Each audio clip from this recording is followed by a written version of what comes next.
Welcome to Faith in Focus podcast with Jada G. This podcast features a recording from our Faith in Focus radio on Inception FM radio. Stay tuned as we explore the many ways that faith can transform not only our hearts, but also the world around us. Let's journey together in faith, hope, and love, right here on Faith in Focus. Welcome to Faith in Focus, the show where we highlight the people, stories, and ministries that take our faith to another level. Today, we're honored to have a special guest, Deacon Steve Cromity, a dedicated servant of the Lord and a pillar of leadership here at First Baptist Church of Crown Heights. Deacon Cromity has touched countless lives through his unwavering commitment to ministry, music, and mentorship. Today, we'll hear his powerful testimony, insights into his faith journey, and how he's helping to build and uplift our community. You don't want to miss this inspiring conversation. So, welcome to Faith in Focus, Deacon Cromity. Thank you very much. That's very kind of opening for me. Thank you. You're welcome. You're welcome. First, I want to find out what makes First Baptist unique in its approach to serving the Crown Heights community, and how have you seen the difference? Well, many things make us unique. You begin with the fact that the founding minister was there for 62 years. Wow. That is longer. That's probably one of the longest serving pastoral periods in the country. Mm-hmm. Reverend Clarence Norman Sr. And he, when he passed in 2015, he had already a succession plan, and we were favored by having two seamless pastors come in after him. The second pastor was Reverend Dr. Darrell Bloodsaw, and our existing pastor, Rayshawn Raymond Moore. That is Reverend Doctor also. And very astute young man. He's brought us to where we are now.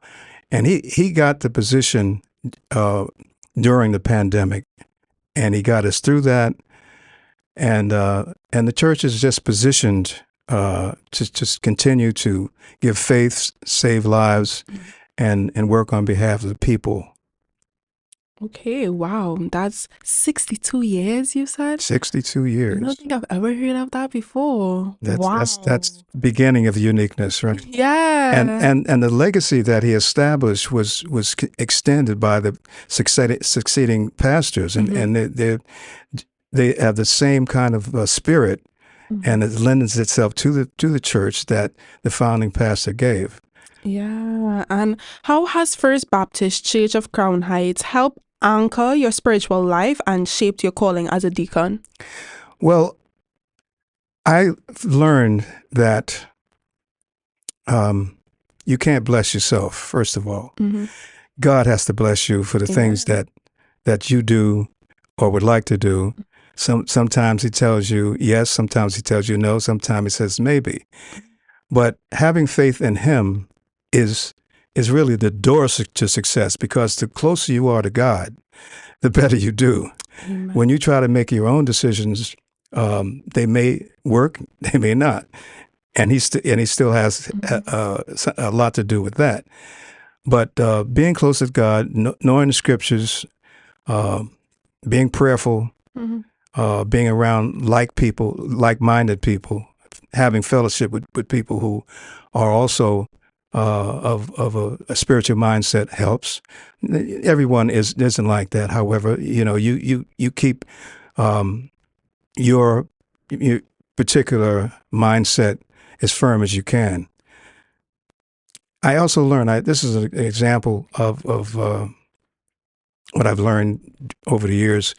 During the World Trade Center, when it was bombed, after that, there were people just didn't know what to do with themselves. They didn't have a spiritual anchor, and they needed a lot of counseling.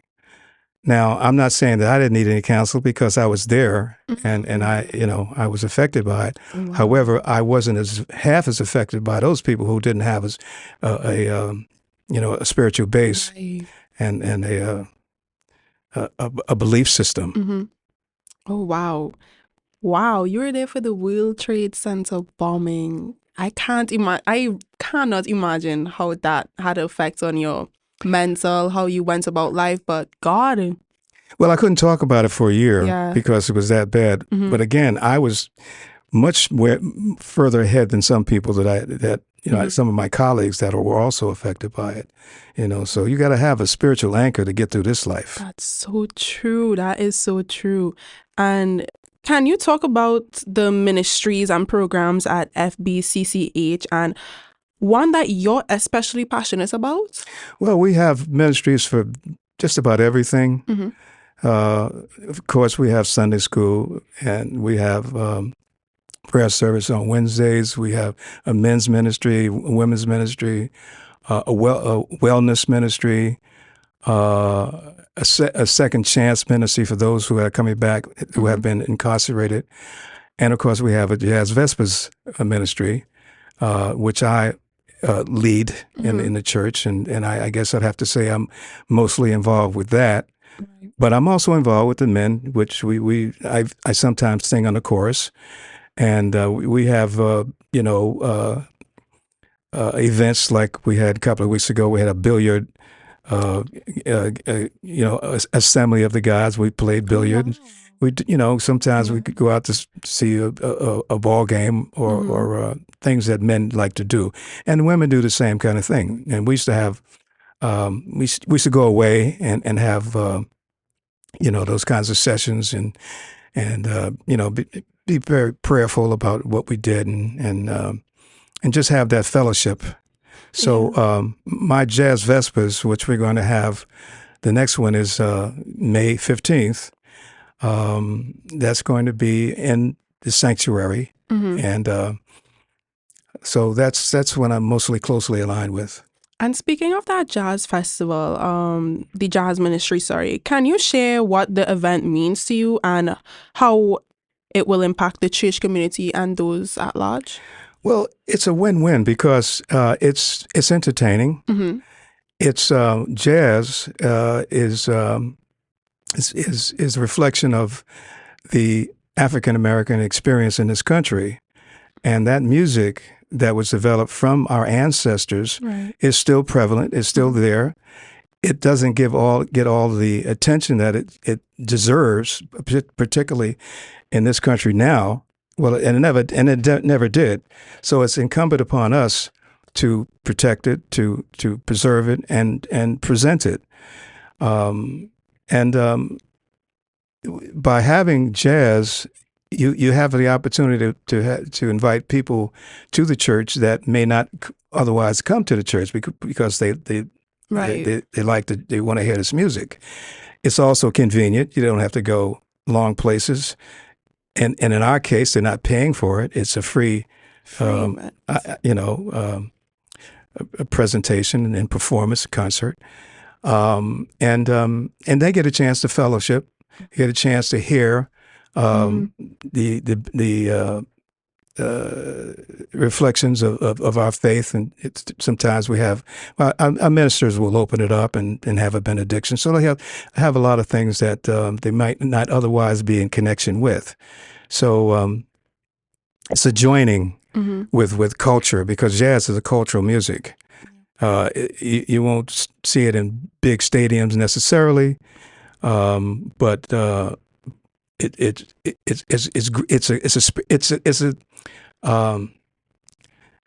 also has its own spirit. Jazz does. It's secular. But it also all derives from our experience in this country, and it deserves to be seen, heard, and played. Yeah, my mom loves, let me not say like, she loves jazz. So I know I was introduced to that through her. And because of that, you mentioned the community and the fellowship. So using music and jazz specifically as a way of fellowship, I know my pastor always says, God surrounds you with these people for a reason. You can't go through this life alone, right? What are your hopes for First Baptist Church of Crown Heights, and how can you all continue to grow in both spiritual depth and the impact on the wider community? Well, we are well established. Our church is, as I said, has been there for now 70 something years. Right. So we're now undertaking a building project where we're going to raise $1.5 million to enhance the church, to renovate it, and bring it up for the next generation. So our planning is straight ahead. We're not going anyplace. As far as we have a motto that we're using now, which is called higher ground. So we're trying to encourage everybody to, really dig in terms of their spiritual understanding and efforts and service, because the church is about service. It's about meeting the needs of people. That's why we have so many different ministries. Right. Because, not everybody wants to do this or that, and everybody doesn't need the same things. Yeah. So, but we have a place for everyone that wants to come, and our doors are open to the community. We have a mindset of serving the community as best we can, and we're positioned right there in Crown Heights, in the middle of Crown Heights, to do that. That's great. I know some people might be out there searching for a place to go, and knowing that they have somewhere that's welcoming, has an open door for any and everyone. It's so comforting, as a Christian, knowing that there are people who can be welcomed into this ministry and not get judged, right? Not get turned away. Right. It's amazing, honestly. And for First Baptist Church of Crown Heights, how can people get in contact with you all? How can they see more of your ministry? Share that with the listeners. Well, that's easy. All they have to do is have a Facebook account, right? And they can see every Sunday we have our sermons on that, or they can go to YouTube and watch a plethora of past services and things we've been involved with. And, of course, our website is www.fbcch.org. Right. They can go there and find out what's events that we're having. For example, tonight I think we're going to have a pastor and people where our pastor, Reverend Moore, discusses various, parts of the Bible, breaks it down, and that's what good pastors do. Yeah. Because we can read the Bible sometimes and not understand; it goes right over your head. Yeah. But a pastor can break that down and tell you what it really means, and he does that almost every Wednesday. Okay. Oh, wow, that's great. Any last words? Anything you want to leave with the listeners? Well, I thank you for the opportunity to speak with you from the heart, and we're in tough times right now, very tough times. There's no part of our lives that are not being affected by cruelty, particular cruelty. That's what makes this times even worse than other times in the past. We've come through these kinds of things before. Of course, we didn't think we'd have to come through this again at this point in time. But I would encourage everybody to have faith. Do what is important to survive. Don't get down. If you get down, get up. We have a saying